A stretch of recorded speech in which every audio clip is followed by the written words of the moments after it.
మహేష్ బాబు, రాజమౌళి కాంబినేషన్‌లో 'pan world' cinema రాబోతుంది. ఈ సినిమా ఇండియన్ సినీ చరిత్రలో అత్యంత ఖరీదైన ప్రాజెక్టుల్లో ఒకటిగా తెరకెక్కుతుంది.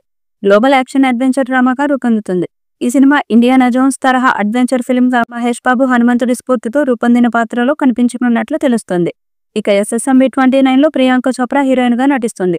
తాజాగా ఈ సినిమా కొత్త అప్డేట్ వచ్చింది. ఈ సినిమాలో మహేష్ సరసన మరో బాలీవుడ్ బ్యూటీని రాజమౌళి సెలెక్ట్ చేశారని సమాచారం. ఈ సినిమాలో రెండవ హీరోయిన్‌గా శ్రద్ధా కపూర్‌ను తీసుకున్నారని సోషల్ మీడియాలో జోరుగా చర్చ జరుగుతుంది. శ్రద్ధా కపూర్ 'ఆషికీ 2', 'స్త్రీ', 'సాహో' వంటి సినిమాలతో ఆమె గుర్తింపు పొందింది. భారీ అంచనాలు ఉన్న ఈ సినిమాకి 'గరుడ' అనే టైటిల్ పెడతారని సమాచారం. దుర్గా ఆర్ట్స్ బ్యానర్లో కేఎల్ నారాయణ నిర్మించే ఈ చిత్రానికి ఎంఎం కీరవాణి సంగీతం సమకూరుస్తున్నారు. అటవీ నేపథ్యంలో యాక్షన్ అడ్వెంచర్గా రూపొందుతున్న ఈ చిత్రానికి విజయేంద్ర ప్రసాద్ కథ, దేవకట్ట సంభాషణలు అందిస్తున్నారు. జనవరిలోనే సెట్స్‌పైకి వెళ్లి ఈ సినిమాకి సంబంధించిన షూటింగ్ శరవేగంగా జరుగుతుంది. ఇండియన్ సినిమా మోస్ట్ అవైటెడ్ ప్రాజెక్ట్స్‌లో 'ఎస్ఎస్ఎంబీ 29' ఒకటిగా కొనసాగుతుంది.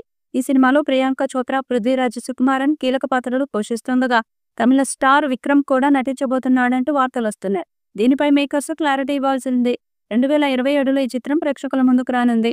'ఎస్ఎస్ఎంబీ 29' వర్కింగ్ టైటిల్‌తో తెరకెక్కుతున్న ఈ సినిమా ఎప్పుడెప్పుడు రిలీజ్ అవుతుందని తెలుగు వాళ్లతో పాటు ఇండియన్ సినీ ప్రేక్షకులు మొత్తం ఎదురు చూస్తున్నారు. ఈ నేపథ్యంలోనే సినిమాకు సంబంధించి ఎన్నో రూమర్స్, అప్డేట్స్ వస్తున్నా యునైటెడ్ నుంచి మాత్రం ఎలాంటి రియాక్షన్ లేదు. ఈ ప్రాజెక్టు కోసం మహేష్ బాబు, రాజమౌళి రెమ్యునరేషన్ తీసుకోవడం లేదట. నిర్మాత కేఎల్ నారాయణ వీరిద్దరికీ పోకిరీ టైంలోనే అడ్వాన్స్ ఇచ్చి హోల్డ్ చేయడంతో నిర్మాతపై భారం పడకుండా మహేష్, రాజమౌళి కీలక నిర్ణయం తీసుకున్నారట. వీళ్ళిద్దరూ రెమ్యునరేషన్ తీసుకోకుండా కేవలం నెలవారీగా జీతాలు తీసుకుంటున్నారట. సినిమా రిలీజ్ టైంకి జరిగే బిజినెస్లో వాటాలు తీసుకుంటారట. దాదాపు 1000 కోట్లతో ఈ సినిమా తీస్తున్నారు. పాన్ ఇండియా స్థాయిలో అన్ని భాషల్లో విడుదల చేయబోతున్నారు. మరి ఈ చిత్రం ఎలాంటి రికార్డ్స్ క్రియేట్ చేస్తుందో చూడాలి. ఈ వీడియోపై మీ అభిప్రాయాన్ని కామెంట్ బాక్స్‌లో తెలియజేయండి. ఈ వీడియో మీకు నచ్చితే లైక్ చేయండి, షేర్ చేయండి, కామెంట్ చేయండి. మరిన్ని అప్డేట్స్ కోసం మన ఛానల్‌ని సబ్స్క్రైబ్ చేయండి.